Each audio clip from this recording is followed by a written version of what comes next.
ایک نوجوان کی اندرونی جنگ اور روحانی فتح کی سچی جھلک۔ ایک 19 سالہ نوجوان ایک دینی ماحول میں پرورش پانے والا لڑکا تھا۔ اس کے والد ایک عالم دین تھے اور والدہ نہایت نیک سیرت پردہ دار خاتون تھی۔ بچپن سے ہی اس کو دین کی تعلیمات سکھائی گئیں۔ وہ 5 وقت کا نمازی، تلاوت قرآن کرنے والا، سادہ لباس پہننے والا نوجوان تھا۔ بظاہر سب کچھ مکمل تھا، مگر ایک میدان ایسا تھا جس میں وہ بار بار شکست کھا رہا تھا، اور وہ تھا نفس کی خواہشات سے جنگ۔ جب اس نے بلوغت کی دہلیز پر قدم رکھا تو جسمانی تبدیلیوں کے ساتھ ساتھ اس کے اندر نئی خواہشات بھی بیدار ہونے لگی۔ شروع میں وہ انہیں گناہ سمجھ کر دباتا رہا، لیکن رفتہ رفتہ وہ جذبات اسے اندر سے کھانے لگے۔ ایک دن اکیلے پن اور کمزوری کے لمحے میں وہ مشت زنی کی طرف مائل ہو گیا۔ جیسے ہی عمل مکمل ہوا وہ رونے لگا۔ اس کا دل بوجھل ہو گیا۔ یا اللہ، میں نے کیا کر دیا؟ کیا میری ساری عبادت ضائع ہو گئی؟ کیا تو مجھے معاف کرے گا؟ اس کے اندر شدید ندامت، شرمندگی اور خوف پیدا ہوا۔ اس رات وہ سو نہ سکا۔ تہجد کے وقت اٹھ کر سجدے میں گر گیا۔ آنسو بہتے رہے۔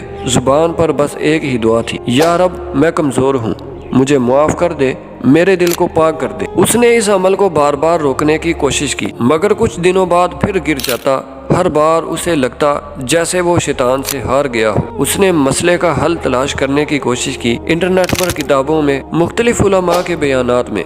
کسی جگہ پر حرام لکھا تھا، کہیں مکروہ تحریمی، تو کہیں عارضی اجازت، خاص طور پر اس وقت جب انسان زنا کے قریب ہونے لگے اور نکاح ممکن نہ ہو۔ ایک دن اس نے ایک نوجوان کے لیے رکھے گئے اسلامی لیکچر میں شرکت کی۔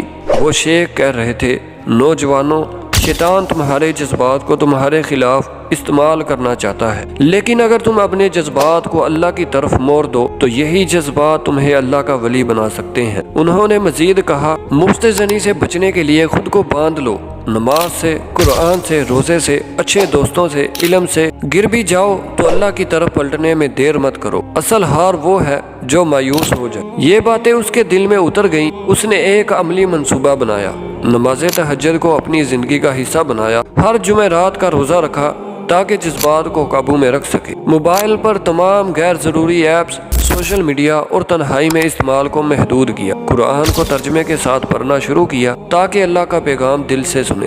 ایک اسلامی نوجوانوں کے گروپ میں شامل ہوا جہاں نفس کی جنگ پر کھل کر بات ہوتی۔ شروع میں مشکل ہوا، مگر وہ ڈٹا رہا۔ وہ جانتا تھا کہ جنت آسانی سے نہیں ملتی۔ جب کبھی کمزوری آتی تو فوراً وضو کر کے 2 نفل پڑھتا اور سجدے میں جا کر کہتا، یا اللہ، میں تجھ سے محبت کرتا ہوں اور میں اپنے نفس کو تیرے لیے قربان کرنا چاہتا ہوں۔ کچھ ماہ بعد اس کو محسوس ہوا کہ اس کی خواہشات اب اس پر غالب نہیں، بلکہ وہ ان پر غالب آ چکا ہے۔ اب وہ صرف عبادات میں نہیں بلکہ دل کی پاکیزگی میں خوشی کو محسوس کرتا تھا۔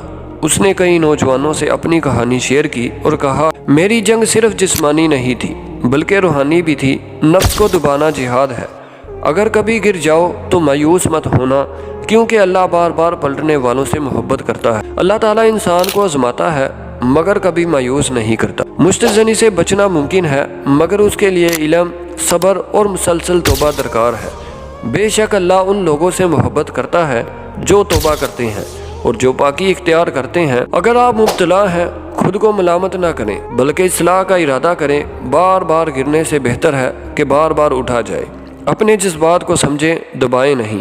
اپنے رب سے تعلق مضبوط کریں، وہی حقیقی مددگار ہے۔